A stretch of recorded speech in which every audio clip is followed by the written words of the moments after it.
Monsieur Othmani, donc voilà, c'est Hossein Othmani. Donc vous allez parler de la mise en état de viabilité et l'assainissement de la rue à la ville de Tunis pendant la première moitié du XXe siècle, une étude historique et technique d'un projet municipal. Je ne sais pas si ce projet a vu le jour ou pas. Nous allons trouver la réponse chez notre ami et jeune Hossein Baroumi. Vous avez la parole. Ah, Baroumi.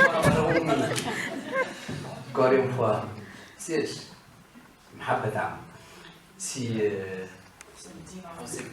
Merci beaucoup. Vous excusez ma fatigue et mon âge. Oui. Merci beaucoup. Donc, je vous prête mon micro, c'est pas très. Merci beaucoup. Donc, c'est bon? Non. Vous avez 4 minutes. 4 minutes. 15 minutes. 15 minutes, ok.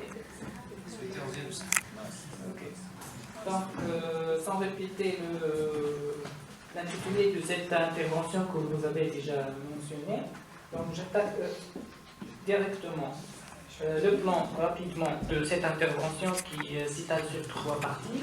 La première partie s'intéresse à la Médina de Tunis, en présentant brièvement les premières tentatives d'assainissement. Puis je vais parler les premiers projets d'assainissement de la ville basse. Et enfin, je termine avec la politique de la ville de la mise en état de viabilité des rues. Donc, l'histoire de la gestion sanitaire urbaine de la ville de Tunis est active. Les informations s'intéressant à la Médina de Tunis avant la création de la nouvelle sont rares et ne se réfèrent qu'à l'attestation des voyageurs du XIXe siècle. Ces témoignages semblables dans leur contexte parlent de désordre, de la saleté et d'une odeur pestilentielle, non seulement dans l'extramuros boueux, mais aussi dans les rues étroites et sombres de la Médina. Donc je ne vais pas lire ces 2 exemples pour gagner le temps. Le premier conseil sanitaire a été établi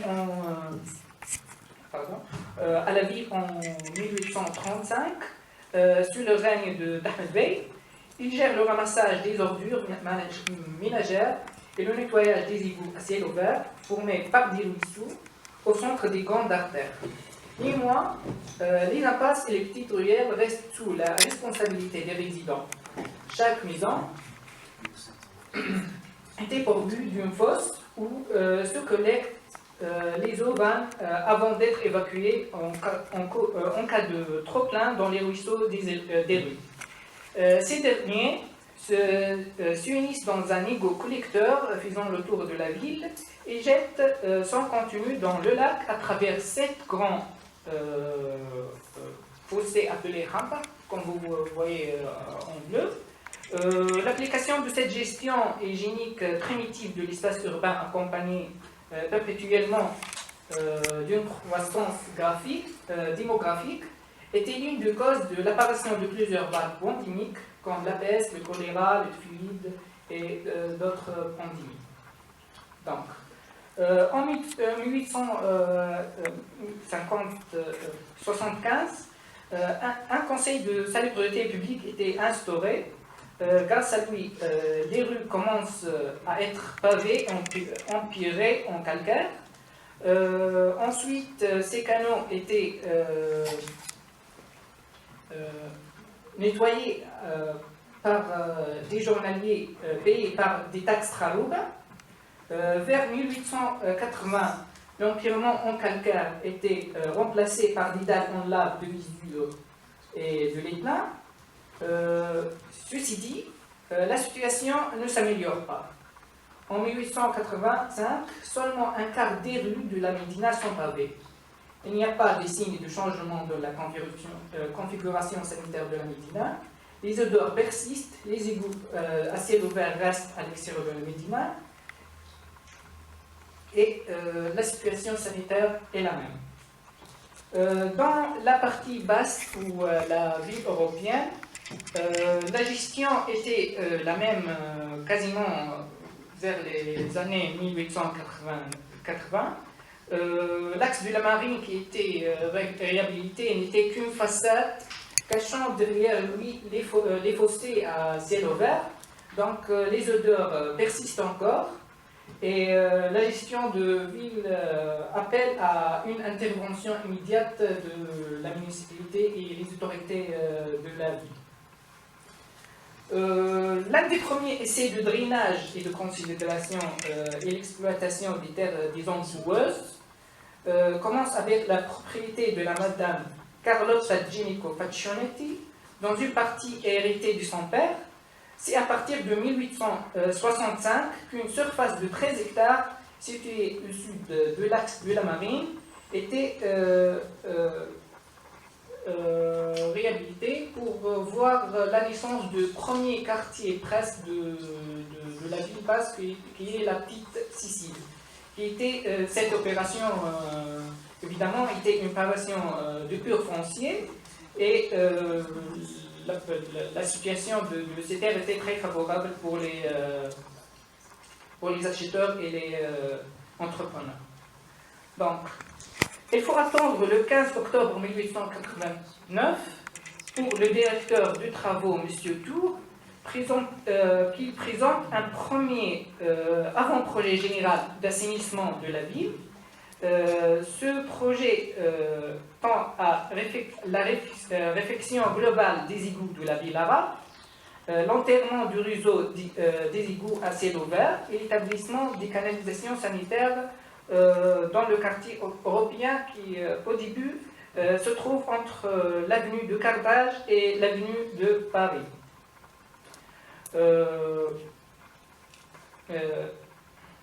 Le projet aussi tend à utiliser ces ovins dans le domaine agricole. Après l'extension considérable de la ville, un avant-projet complémentaire a été mis en action en 1910, dressé par M. Leo Boschman, ingénieur adjoint.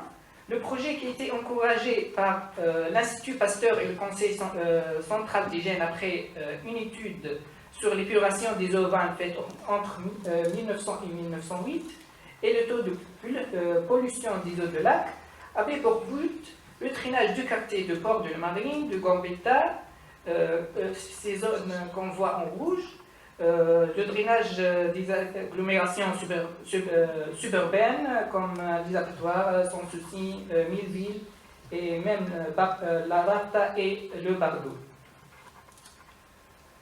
Avec, comme j'ai dit, l'expansion urbaine et la poussée urbaine continue de la ville a causé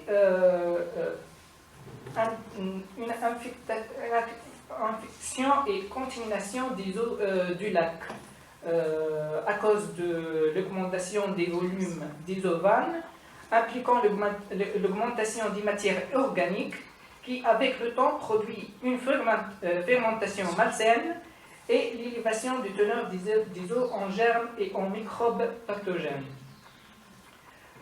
Alors, le besoin de l'établissement de nouvelles méthodes d'évacuation et d'épuration des eaux nuisibles devient une propriété.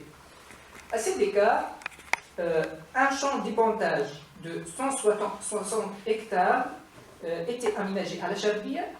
Les eaux étaient transférées par pression tout le long de 5 km de tuyaux à travers une usine élévatoire dont la construction était en 1906 à l'avenue de Paris. Encore présente, qui est aujourd'hui une caserne de pompiers. Je ne vais pas parler de quoi elle est constituée, mais le principe est de recevoir les eaux et les pomper vers la Charbia à pression, sans avoir des traitements de filtrage ou d'épuration des eaux. Donc, le champ d'épandage qui se trouve à la Charbia présente une méthode naturelle permettant l'épuration des eaux usées et leur utilisation pour l'agriculture. Le grand étendue de ces terres et leur proximité de la ville sont les deux conditions favorables à l'usage d'un mécanisme de filtrage naturel par le sol qui ne nécessite pas l'usage des moyens lourds et coûteux comme l'épuration mécanique ou l'épuration chimique. Donc, je passe aux deuxième partie de la présentation. La troisième partie de la présentation qui s'intéresse à la mise en état de viabilité des rues. La politique de la ville était de réaliser cette mise en état de viabilité par morceaux, c'est-à-dire la mise en état de viabilité ne s'effectue qu'avec la condensation complète de la rue. La finalisation de ce paysage urbain a vraiment pris un grand temps et a causé de plusieurs problèmes fonciers mis-à-vis à l'égard de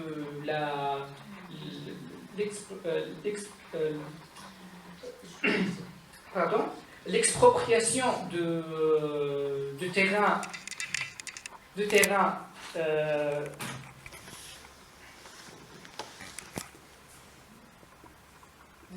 enregistrés avec un titre foncier.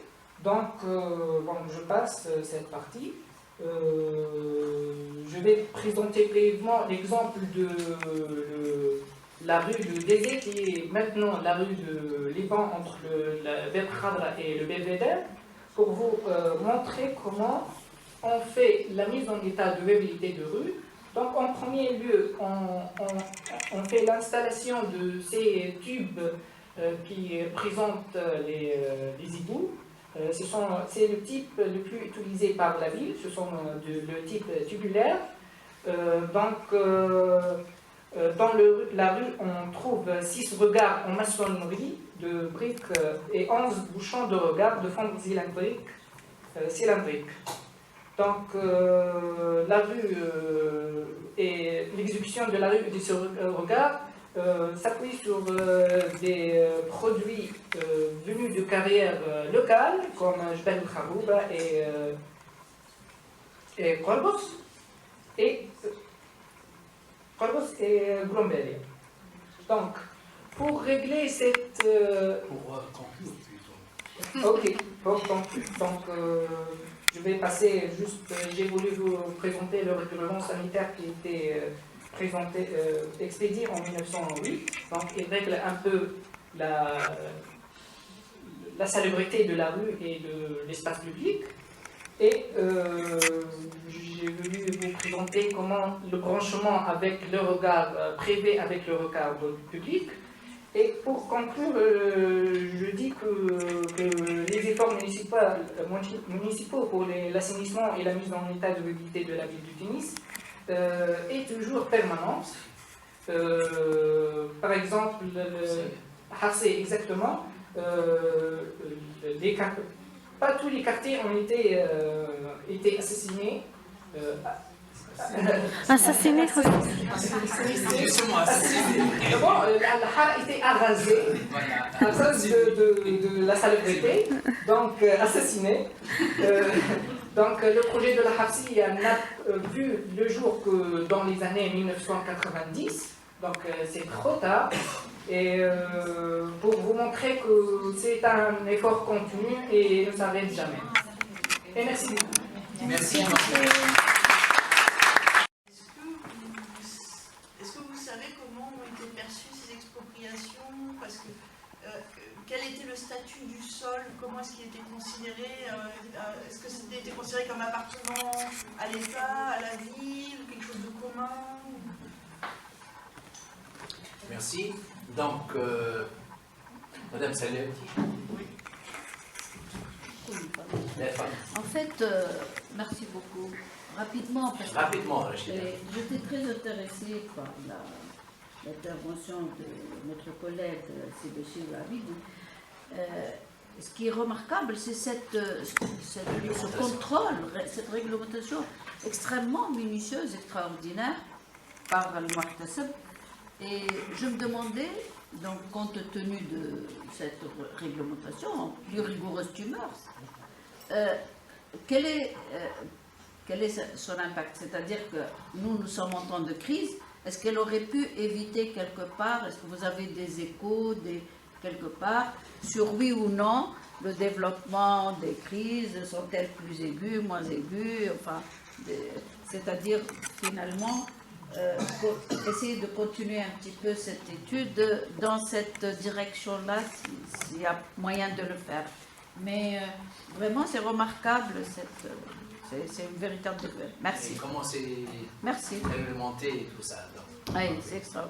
Non, pas comment c'est réglementé. Cette Contrôler. Hein? Et contrôler aussi. Non, ce contrôle a-t-il pu éviter, tant soit peu, par exemple, des crises et des crises aiguës surtout? Sanitaires, je veux dire, des crises sanitaires. Merci. Karima Sahbani. Merci beaucoup. Merci pour les intervenants. Je m'adresse à M. Houssem.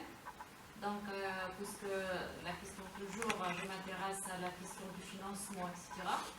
Donc, j'aimerais bien savoir, en ce qui concerne les travaux, les aménagements, donc les financements des travaux et les aménagements, et qui sont les acteurs qui financent en fait les aménagements? Est-ce que les municipalités, est-ce que c'est qui finance? D'accord. Dis-moi finance. D'accord. Alors, une autre question, sinon j'ai deux petites questions. Non? Alors, deux petites questions. La première, dans l'ordre des interventions, s'intéresse ici chez l'Abidi. Vous avez parlé des villes arabes, vous avez donné certains exemples, le Caire et lettres d'ordre. Y a-t-il sur ce plan-là, du point de vue réglementation, rôle du Muhtaseb, le contrôle, y a-t-il une différence entre l'Orient musulman et l'Occident musulman? Est-ce que vous avez des éléments de réponse?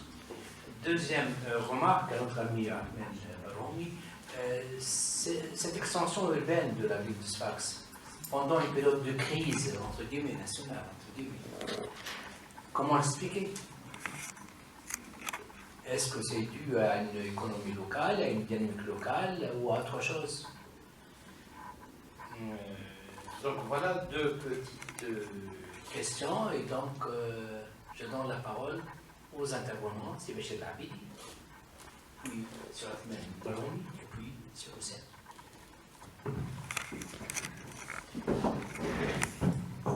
Autre chose, non?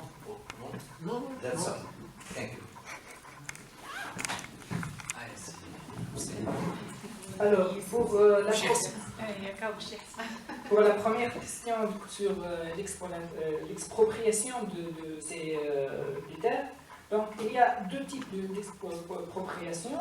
Certainement, la première s'appuie sur les lotissements. Donc, certains propriétaires offrent amicalement des parcelles pour tracer les rues et les mettre dans le projet municipal.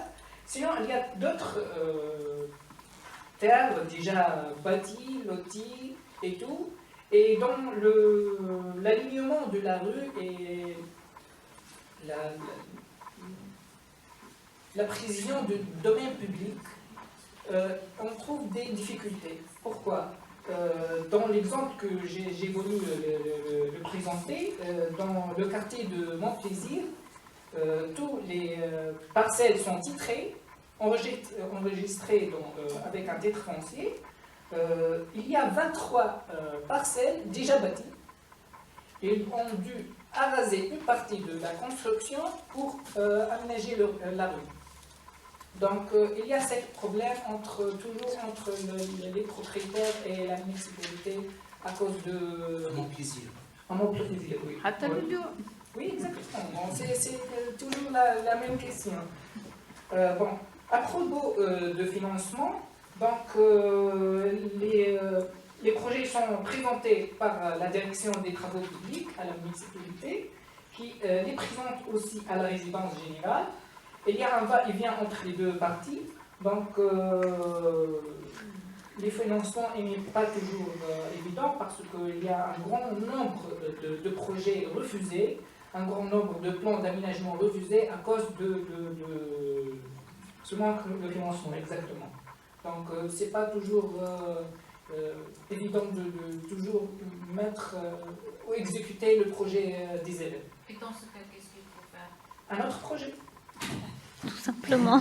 À notre dossier, à chaque fois, il faut présenter. Moi, Oui, c'est bon. sur ce, nous terminons.